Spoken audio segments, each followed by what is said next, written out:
Audio Jungle.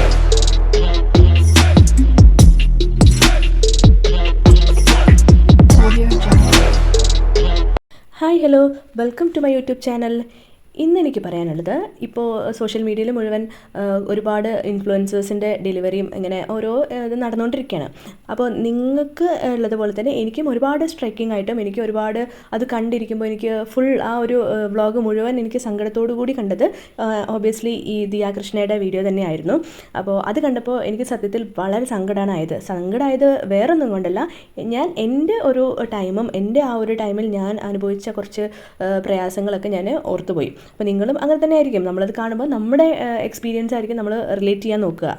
ആ വീഡിയോയിൽ നിങ്ങളെല്ലാവരും കണ്ടതുപോലെ തന്നെ വീട്ടുകാരുടെ ആയാലും മറ്റേ ഡോക്ടർ, നേഴ്സ്, ഹോസ്പിറ്റൽ എല്ലാവരുടെ സൈഡിൽ നിന്നും വളരെ പോസിറ്റീവായിട്ടുള്ള, വളരെ കെയറിങ് ആയിട്ടുള്ള, വളരെ സപ്പോർട്ടീവ് ആയിട്ടുള്ളൊരു മൂമെൻ്റ് ആയിരുന്നു കണ്ടിട്ടുണ്ടായിരുന്നത്. പക്ഷേ ഞാൻ എൻ്റെ ഒരു കേസാണ് പറയണത്, ഇതെൻ്റെ മാത്രം എക്സ്പീരിയൻസ് ആയിരുന്നു. അപ്പോൾ എൻ്റെ ഒരു കേസിൽ പറയാമെന്നുണ്ടെങ്കിൽ അങ്ങനെ ആയിരുന്നില്ല. ഞാനൊരു ഗവൺമെൻറ് ഹോസ്പിറ്റലിലായിരുന്നു എൻ്റെ ഡെലിവറി നടന്നിട്ടുണ്ടായിരുന്നത്. ആ ഹോസ്പിറ്റലിലും ഡോക്ടർമാരുടെ അടുത്തുനിന്നായാലും നേഴ്സുമാരുടെ അടുത്തുനിന്നായാലും ഹോസ്പിറ്റലിൻ്റെ സൈഡിൽ നിന്നായാലും എനിക്ക് വളരെ മോശമായിട്ടുള്ള, വളരെ വേദനിപ്പിക്കുന്ന പുതിയൊരു അമ്മയാവുന്ന എനിക്ക് വളരെ വിഷമിപ്പിക്കുന്ന കുറേ സിറ്റുവേഷൻസും സാഹചര്യങ്ങളും ആയിരുന്നു എനിക്ക് കടന്നു പോയിട്ടുണ്ടായിരുന്നത്. ശരിയാണ്, ഹോസ്പിറ്റലിലും ഡോക്ടർമാരായാലും ഒരുപാട് പേഷ്യൻസിനെ കാണുന്നതാണ്, ഒരുപാട് പേഷ്യൻസിൻ്റെ അവർ ഒരു ദിവസം ഒരുപാട് ആൾക്കാരെ ഡീൽ ചെയ്യുന്നതാണ്, ഒരുപാട് കേസസ് അവർ കണ്ടുകൊണ്ടിരിക്കുകയാണ്. അപ്പോൾ എങ്കിലും നമ്മൾ ആദ്യമായിട്ടാണ്, നമുക്കിത് ഫസ്റ്റ് ടൈമാണ്. അപ്പോൾ നമുക്ക് ഇതെല്ലാം പുതിയതാണ്, ഇതെല്ലാം ഭയങ്കര പേടിയോടുകൂടിയും ആങ്സൈറ്റിയോടുകൂടിയും ഇനി എന്താണ് എന്നുള്ള ആ ഒരു ഇതിലായിരിക്കും എല്ലാ പെൺകുട്ടികളും ഈ ഫസ്റ്റ് ഡെലിവറി നമ്മൾ ഫേസ് ചെയ്യുന്നുണ്ടാവുക. എൻ്റെ ഒരു എക്സ്പീരിയൻസ് പറയാമെന്നുണ്ടെങ്കിൽ എനിക്ക് യാതൊരു പ്രശ്നം ഉണ്ടായിരുന്നില്ല. 39 വീക്ക് പ്രഗ്നൻ്റ് ആയിരുന്നു ഞാൻ ഡെലിവറിക്ക് അഡ്മിറ്റ് ആവുന്ന സമയത്ത്. അപ്പോൾ എനിക്ക് പ്രശ്നങ്ങളൊന്നും ഉണ്ടായിരുന്നില്ല. അപ്പോൾ ഇങ്ങനെ ഈ പുതിയ വീഡിയോസിലും ഇതിലൊക്കെ ഞാൻ കാണുന്നുണ്ട് പെയിൻ ഇൻഡ്യൂസ് ചെയ്യാൻ വേണ്ടിയിട്ട്, പെയിൻ നോർമലി വന്നില്ലെങ്കിൽ അവർ വരാൻ വേണ്ടിയിട്ടുള്ള ഓരോരോ കാര്യങ്ങൾ ചെയ്യുന്നതും അതൊന്നും ആ ഹോസ്പിറ്റലിൽ എനിക്ക് ചെയ്തിട്ടുണ്ടായിരുന്നില്ല. എനിക്ക് ഒന്നും തന്നെ ചെയ്തിട്ടുണ്ടായിരുന്നില്ല. തലേദിവസം രാത്രി എനിക്ക് ജസ്റ്റ് വയറ് ക്ലീൻ ചെയ്യാനാണെന്ന് പറഞ്ഞിട്ട് ഒരു മരുന്ന് തന്നു. എന്നിട്ട് എനിക്ക് അപ്പോഴും പോയൊന്നുമില്ല, ബാത്റൂം പോയൊന്നുമില്ല, ഒരു 2 പ്രാവശ്യം എങ്ങാനും പോയി. പിന്നെ പെയിനൊന്നും വന്നതേ ഇല്ല. പക്ഷേ വൈകുന്നേരം ആകുമ്പോഴേക്കും ഇങ്ങനെ നട്ടൽ വേദന അങ്ങനെയൊക്കെ ഉണ്ടായിരുന്നു. രാത്രി 10 മണിക്ക് ശേഷം എന്നോട് ഫുഡൊന്നും കഴിക്കരുത് എന്ന് പറഞ്ഞിട്ടുണ്ടായിരുന്നു. അപ്പോൾ ഞാനിങ്ങനെ ഫുഡൊന്നും കഴിച്ചിട്ടുണ്ടായിരുന്നില്ല. രാവിലെ വരെ എനിക്ക് 1-2 തവണ ബാത്റൂം പോയി, അത്ര തന്നെ ഉണ്ടായുള്ളൂ. പിന്നെ എനിക്ക് നല്ല നട്ടൽ വേദന അങ്ങനെ സാധാരണ ഉണ്ടാവുമല്ലോ, അതായിരുന്നു ഉണ്ടായിരുന്നുണ്ടായിരുന്നു.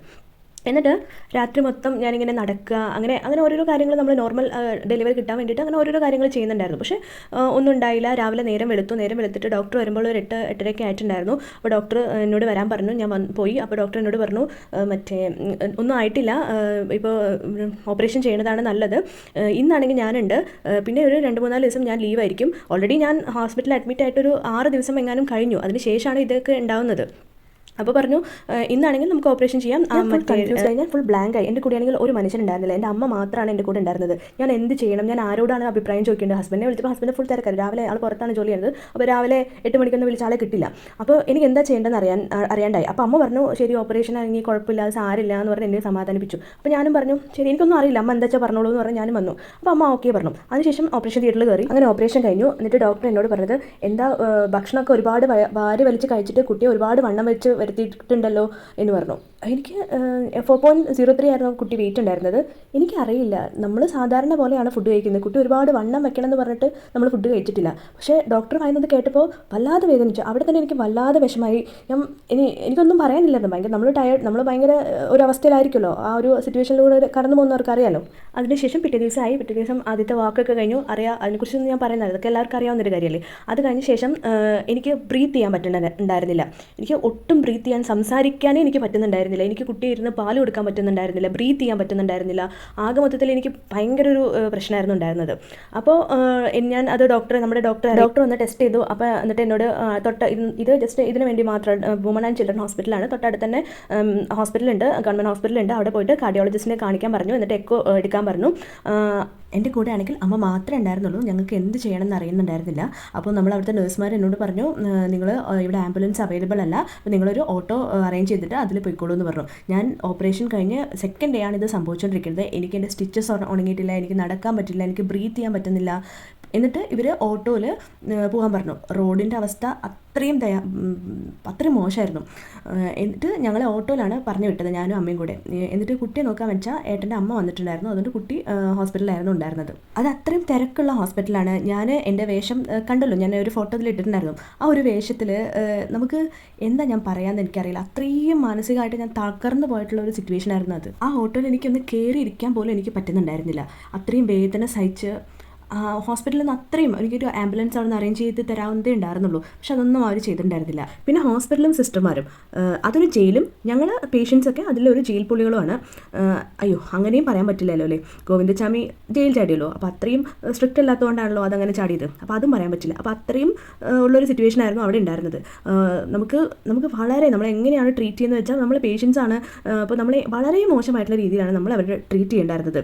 അവരെന്തോ വലിയ ആൾക്കാരും നമ്മൾ അവിടെ വന്ന് കിടക്കുന്ന കുറച്ച് ആൾക്കാരും, അങ്ങനെ ഒരു മൈൻഡ് സെറ്റ് ആയിരുന്നു അവിടെ ഉണ്ടായിരുന്നത്. നമുക്ക് പേടി, അത് പറയാൻ പേടി, ഇത് പറയാൻ പേടി, അങ്ങനെ ആയിരുന്നു അവിടെ ഉണ്ടായിരുന്നത്. പക്ഷെ ഒരു കാര്യം പറയാതിരിക്കാൻ പറ്റില്ല കേട്ടോ, ഗവൺമെൻറ് ഹോസ്പിറ്റലാണെങ്കിൽ പോലും വളരെ ക്ലീൻ ആയിരുന്നു. ഭയങ്കര നമുക്ക് വൃത്തിയുടെ കാര്യത്തിലൊക്കെ വളരെ 100% ആയിരുന്നു. അതിലൊന്നും ഒരു കോംപ്രമൈസ് ഉണ്ടായിരുന്നില്ല. നമ്മളെല്ലാം പുതിയതായിട്ട് അമ്മയാവുന്ന ആൾക്കാരാണ്. പല കാര്യങ്ങളും നമുക്ക് ഏജ് ഉണ്ടെങ്കിൽ പോലും നമുക്ക് പല കാര്യങ്ങളും അറിഞ്ഞോളണം എന്നില്ല. അപ്പോൾ അത് അറിയുന്നവർ പറഞ്ഞു തരാനും അല്ലെങ്കിൽ ഇങ്ങനെയല്ല അങ്ങനെ ചെയ്യുമെന്ന് പറഞ്ഞു തരാനാണ് ഹോസ്പിറ്റലും സിസ്റ്റർമാരും ഡോക്ടർമാരും ചെയ്യേണ്ടത്. പക്ഷേ അതിന് പകരമായിട്ട് കളിയാക്കാനും ഇത്ര വയസ്സായില്ലേ പിന്നെ എന്തിനാണ് ഈ പണിക്ക് നിൽക്കുന്നത്, ഇങ്ങനത്തെ കുറച്ച് വേർഡ്സ് ആയിരുന്നു പലപ്പോഴും പലയിടത്തുനിന്നും അവിടെ പറയുന്നത് ഞാൻ കേട്ടിട്ടുണ്ടായിരുന്നത്. പക്ഷെ അങ്ങനെയല്ല വേണ്ടത്, നമുക്ക് അറിയില്ലാത്തത് കൊണ്ടാണ്. അപ്പോൾ അതൊന്ന് ജസ്റ്റ് പറഞ്ഞു തരിക, അത്രേ നമ്മൾ ആഗ്രഹിക്കുന്നുള്ളൂ. പിന്നെ എന്നെ ട്രീറ്റ് ചെയ്ത ഡോക്ടറുടെ അടുത്ത് നിന്ന് എനിക്ക് വളരെ വിഷമായിട്ടുള്ളൊരു ഇൻസിഡൻറ്റ് എന്താണെന്ന് വെച്ചാൽ, ഞാനൊരു 41 ഡേയ്സ് കഴിഞ്ഞിട്ട് ഞാൻ കൺസൾട്ടേഷന് വേണ്ടിയിട്ട് ഡോക്ടറുടെ അടുത്തേക്ക് പോയിട്ടുണ്ടായിരുന്നു. അപ്പോൾ ഡോക്ടറോട് എൻ്റെ വയറ് വളരെ വലുതായിരുന്നു. എനിക്ക് ആഫ്റ്റർ 41 ഡേയ്സിലും എനിക്ക് വയറ് ഒന്നും തന്നെ പോയിട്ടുണ്ടായിരുന്നില്ല. അപ്പോൾ എൻ്റെ ഒരു കൺസേണും എനിക്ക് എൻ്റെ പേടി കൊണ്ടും എൻ്റെ ആങ്സൈറ്റി കൊണ്ടും ഞാൻ ഡോക്ടറോട് ചോദിച്ചു, ഡോക്ടർ എൻ്റെ വയറ് പോയിട്ടില്ല, എന്താ ചെയ്യാമെന്ന് ചോദിച്ചു.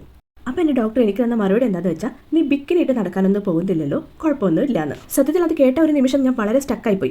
ഒരു ഡോക്ടറെ അടുത്തൊന്നും ഒരു പേഷ്യൻറ്റും കേൾക്കാൻ ആഗ്രഹിക്കാത്ത അല്ലെങ്കിൽ ഒരു ഡോക്ടറും പറയാൻ പാടില്ലാത്തൊരു മറുപടിയാണെന്നാണ് എനിക്ക് തോന്നിയിട്ടുള്ളത്.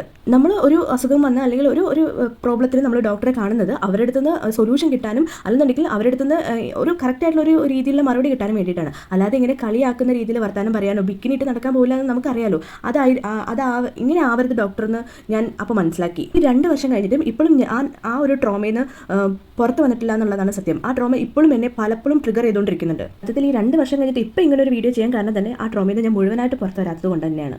ഡോക്ടർമാർ ദയവ് ചെയ്തിട്ട് നിങ്ങളുടെ അടുത്ത് വരുന്ന പേഷ്യൻസ് അവർക്ക് അറിയില്ലാത്തത് കൊണ്ടാണ് പല കാര്യങ്ങളും ചോദിക്കുന്നത്. പല കാര്യങ്ങളും ചോദിക്കാൻ തന്നെ നമുക്ക് പേടിയാണ്. അവരെങ്ങനെയാണ് റെസ്പോണ്ട് ചെയ്യുക, നമ്മളെ ചീത്ത പറയോ അങ്ങനെയൊക്കെ വിചാരിച്ചിട്ടാണ് നമ്മൾ പല കാര്യങ്ങളും ചോദിക്കാതെ ഇരിക്കുന്നത്. അപ്പോൾ അവരെ മനസ്സിലാക്കിയിട്ട് നിങ്ങളെ ആശ്രയിച്ചിട്ടാണ് അവർ വരുന്നത്. അപ്പോൾ അവരെ മനസ്സിലാക്കിയിട്ടുള്ള ഒരു മറുപടി, അവർക്ക് സമാധാനപ്പെടുത്തുന്ന ഒരു മറുപടി കൊടുക്കുമ്പോഴായിരിക്കും ഐ തിങ്ക് ഒരു റിയൽ ഡോക്ടർ ആവുന്നത്. ഞാൻ എല്ലാ ഡോക്ടേഴ്സും അങ്ങനെയാണെന്നല്ലാട്ടോ പറയുന്നത്. വളരെ നല്ലൊരു ഡോക്ടേഴ്സും ഉണ്ട്. അതെ, എനിക്ക് തന്നെ ഒരു എക്സ്പീരിയൻസ് ഉണ്ടായിട്ടുണ്ട്. കുറച്ച് നാൾ മുന്നേ എനിക്ക് ഇതുപോലൊരു വേറൊരു ഇഷ്യൂ ഉണ്ടായിട്ട് ഞാനൊരു ഡോക്ടറെ കൺസൾട്ട് ചെയ്യാൻ പോയി. ഒരു പ്രൈവറ്റ് ഹോസ്പിറ്റലിലെ ഡോക്ടറായിരുന്നു. ഒരു 10-40 പേരോളം പുറത്ത് അവരെ വെയിറ്റ് ചെയ്തിരിക്കുന്നുണ്ട്.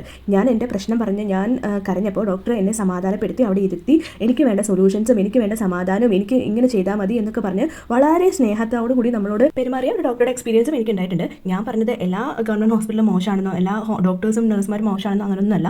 എനിക്ക് എൻ്റെ ഒരു ഡെലിവറി ഫേസിൽ ഞാൻ ഗോ ത്രൂ ചെയ്ത കുറച്ച് കാര്യങ്ങൾ എക്സ്പീരിയൻസ് ഞാൻ എവിടെയെങ്കിലും ഒന്ന് അഡ്രസ്സ് ചെയ്യണമെന്ന് എനിക്ക് വളരെയധികം അതിയായ ആഗ്രഹം ഉണ്ടായിരുന്നു. അപ്പോൾ അതിനുവേണ്ടി മാത്രമാണ് ഞാൻ ഈ വീഡിയോ ചെയ്യുന്നത്. പിന്നെ ഈ ഇടയ്ക്ക് എൻ്റെ ഒരു ഫ്രണ്ട് എൻ്റെ എക്സ്പീരിയൻസ് കൂടി എന്നോട് ഷെയർ ചെയ്തിട്ടുണ്ടായിരുന്നു. അവൾ ഇതുപോലെ ഡെലിവറിക്ക് വേണ്ടി പെയിൻ വന്ന് ഭയങ്കരമായിട്ട് വേദനിച്ച് കരഞ്ഞ് നിലവിളിച്ചിട്ട് ഇരിക്കുന്ന ടൈമിൽ നഴ്സുമാർ അവളോട് പറഞ്ഞത്, എന്തിനാണ് നിലവിളിക്കുന്നത്, ആ സമയത്ത് ഇതൊന്നും തോന്നിയില്ലേ, അങ്ങനെ എന്താ നമുക്ക് പറയാൻ പോലും ഭയങ്കര മോശമായിട്ട് തോന്നുന്നു. കൂടുതൽ ആൾക്കാരും പൈസ ഇല്ലെങ്കിൽ പോലും നമ്മൾ പ്രൈവറ്റ് ഹോസ്പിറ്റലിൽ ആശ്രയിക്കുന്നത് ഇങ്ങനത്തെ കുറച്ച് എക്സ്പീരിയൻസ് ഒക്കെ കിട്ടുന്നതുകൊണ്ടാണ്. പ്ലീസ് ഓരോ പേഷ്യൻസും അല്ലെങ്കിൽ ഓരോ ന്യൂ മോംസും നമുക്ക് ഇതിനെക്കുറിച്ച് ഒന്നും അറിയാതെയാണ് ഈ ഒരു ഫേസിലൂടെ നമ്മൾ കടന്നു പോകുന്നത്. ഒരുപാട് ഹോർമോണൽ ചേഞ്ചസ്, നമ്മുടെ ബോഡി ചേഞ്ചസ്, ഇതൊക്കെ അക്സെപ്റ്റ് ചെയ്യാൻ നമുക്ക് ഒരുപാട് സമയം എടുക്കും. നമുക്ക് സത്യത്തിൽ അക്സെപ്റ്റ് ചെയ്യാനേ പറ്റിയെന്ന് ചിലർക്കൊന്നും വരില്ല. അപ്പോൾ അവരൊന്ന് സപ്പോർട്ട് ചെയ്യുക. അവർക്ക് വേണ്ട ഡോക്ടേഴ്സ് എന്ന നിലയിലും നഴ്സുമാർ എന്ന നിലയിലും എന്തിൻ്റെ പാരൻസ്, ഹസ്ബൻഡ്, അങ്ങനെ എല്ലാവരുടെ ഭാഗത്തുനിന്നും അവരെ ഒന്ന് മനസ്സിലാക്കി അവരെ കൂടെ നിൽക്കാൻ വേണ്ടിയിട്ട് ദയവ് ചെയ്ത് ശ്രമിക്കുക. ഇപ്പോഴും എനിക്ക് തോന്നിയിട്ടുണ്ട്, ഞാൻ നല്ലൊരു ഹോസ്പിറ്റലിൽ പോയിട്ടുണ്ടെങ്കിൽ നല്ലൊരു ഡോക്ടറുടെ കയ്യിൽ എത്തിയിട്ടുണ്ടായിരുന്നെങ്കിൽ എനിക്ക് നല്ലൊരു രീതിയിലുള്ള ഒരു ഡെലിവറി എക്സ്പീരിയൻസും നല്ലൊരു നോർമൽ ഡെലിവറി തന്നെ എനിക്ക് കിട്ടിയിട്ടുണ്ടാവുന്ന.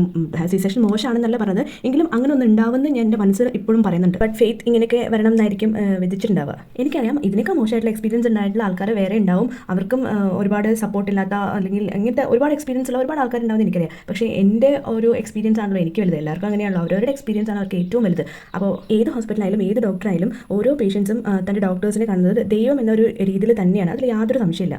സത്യം പറഞ്ഞു വെച്ചാൽ എൻ്റെ ഡെലിവറി എന്ന് പറയുന്നത് എനിക്ക് വളരെ പേടിപ്പിക്കുന്ന ഒരു സ്വപ്നം തന്നെയാണ്. ഇതൊന്നും ഞാൻ ആരോടും വേറെ ആരോടും പറഞ്ഞിട്ടില്ല, ആരും എന്നോട് ചോദിച്ചിട്ടില്ല. അപ്പോൾ ഇങ്ങനൊരു പ്ലാറ്റ്ഫോമിൽ ഞാൻ വന്നപ്പോൾ ശരി എനിക്ക് എൻ്റെ എക്സ്പീരിയൻസ് എനിക്ക് പറയണം എന്ന് തോന്നിയതുകൊണ്ടാണ് ഞാൻ ഇങ്ങനൊരു വീഡിയോ ചെയ്തത്. അപ്പോൾ വളരെ മോശമായിട്ടുള്ളൊരു ഡെലിവറി എക്സ്പീരിയൻസ് ആയിരുന്നു എനിക്കുണ്ടായിരുന്നത്.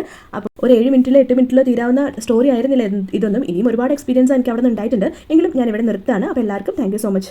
ഒന്ന് സബ്സ്ക്രൈബ് ചെയ്ത് സപ്പോർട്ട് ചെയ്യണേ. അപ്പോൾ കമൻറ്റ് ചെയ്യാനും ലൈക്ക് ചെയ്യാനും ഷെയർ ചെയ്യാനും മറക്കല്ലേ. അപ്പോൾ അത്രയേ ഉള്ളൂ. Tata bye bye, see U.